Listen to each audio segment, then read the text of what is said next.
এবার দেখেন নারীরা নামাজের পরে নারীদের রাসূল আবদ্ধ করে। আমি খুব সংক্ষেপ করছি, একদম ছোট করে আনতেছি।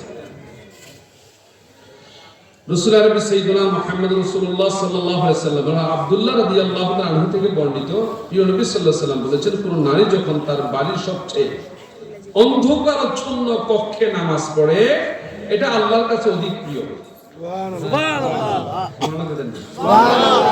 সে প্রকাশ্য জায়গায় নামাজ পড়বে না, গোপন জায়গায় নামাজ পড়লে এটা কার কাছে প্রিয়? আল্লাহর কাছে।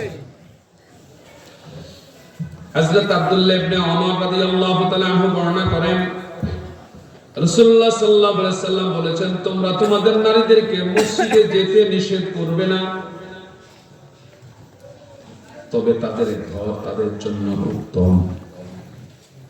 দেখেন কথাটা খেয়াল করবেন, তোমরা মসজিদে অনেক নারীদের জন্য আলাদা জায়গা অনেক মসজিদে আছে নাকি? যেমন সফরে গেছে বহু মহিলাদের জন্য মসজিদ আলাদা জায়গা আছে, সেখানে নামাজ পড়বে, নামাজ তো পড়তে হবে নাকি?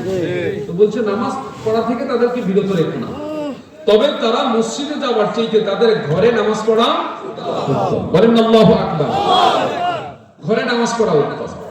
তার কারণ হচ্ছে বর্তমান ফিতনার যুগে যখন কোন নারী মসজিদের দিকে আসে, চলাফেরার সময়, আসা যাওয়ার সময় তার সঙ্গে পরপুরুষের সাক্ষাৎ হতে পারে, কথা হতে পারে, গায়ের সাথে গা লাগতে পারে, হয় নাকি? হয় না? ফজরের সালাতে গোপনে যদি আসে, সেখানেও রাতের আধারে কোনো অন্যায় কর ঘটনা ঘটার সম্ভাবনা থাকে, আছে নাকি না? এই জন্য মসজিদের চাইতে ঘরে নামাজ পড়া উত্তম। হযরত উম্মু হুমায়রা রাদিয়াল্লাহু আনহা বর্ণনা করেন, একদিন তিনি রাসূলুল্লাহ সাল্লাল্লাহু আলাইহি সাল্লামের কাছে গিয়ে বললেন, হে আল্লাহর রাসূল, আমি আপনার সঙ্গে নামাজ আদায় করতে ভালোবাসি। উম্মু হুমায়রা একজন মহিলা সাহাবী, বলেন আল্লাহু আকবার। তিনি বললেন, ইয়া রাসূলুল্লাহ, আমি আপনার সঙ্গে মানে আপনার ইমামতিতে জামাতে নামাজ পড়তে আমি ভালোবাসি। সুবহানাল্লাহ বললেন। সুবহানাল্লাহ। এক নারী যায় বলতেছে, ইয়া রাসূলুল্লাহ, আমি আপনাকে বিবাহ করতে চাই, আপনি আমাকে বিবাহ করেন। বর্তমান সময়ে এরকম নারীদের থেকে অনেক সময় প্রস্তাব আসে নাকি আসে না? ইয়া রাসূলুল্লাহ, আমি আপনাকে বিবাহ করতে চাই, আপনি আমাকে বিবাহ করুন। রাসূল আরবি সাইয়্যিদুনা মুহাম্মদ রাসূলুল্লাহ সাল্লাল্লাহু আলাইহি ওয়াসাল্লাম বলেন, আমার তো বিবাহের প্রয়োজন নাই। সাথে বসা আরেকজন সাহাবা ছিল, তিনি বললেন, ইয়া রাসূলুল্লাহ, আমার বিবাহের প্রয়োজন, আপনি তার সঙ্গে আমার বিবাহের ব্যবস্থা করে দেন। জোরে বলে সুবহানাল্লাহ।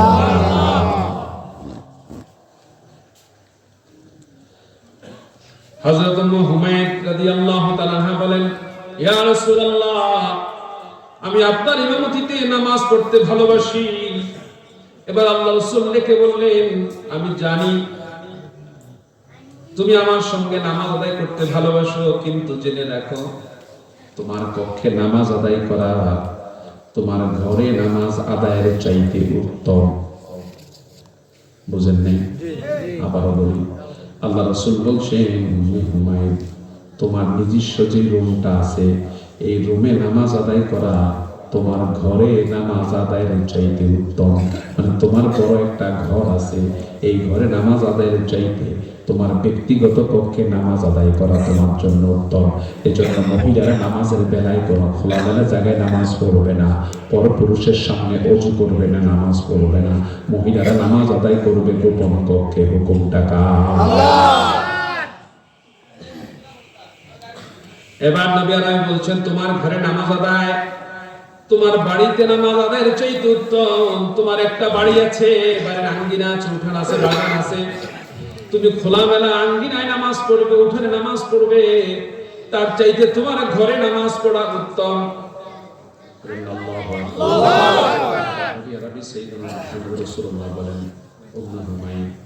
আর তোমার বাড়িতে নামাজ আদায় করা তোমার কওমের মসজিদ থেকে নামাজ আদায় করার চেয়ে উত্তম।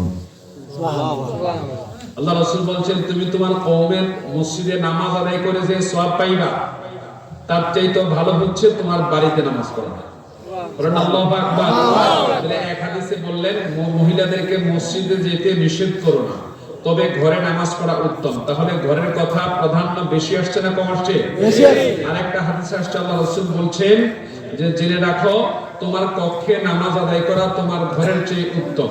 তোমার ঘরে নামাজ পড়া তোমার বাড়িতে নামাজ পড়ার চেয়ে উত্তম।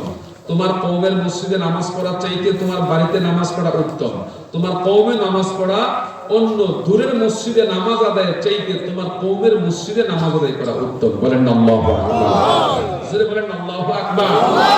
তাহলে সালাত আদায় কার জন্য? আল্লাহর জন্য। জোরে বলেন না কার জন্য?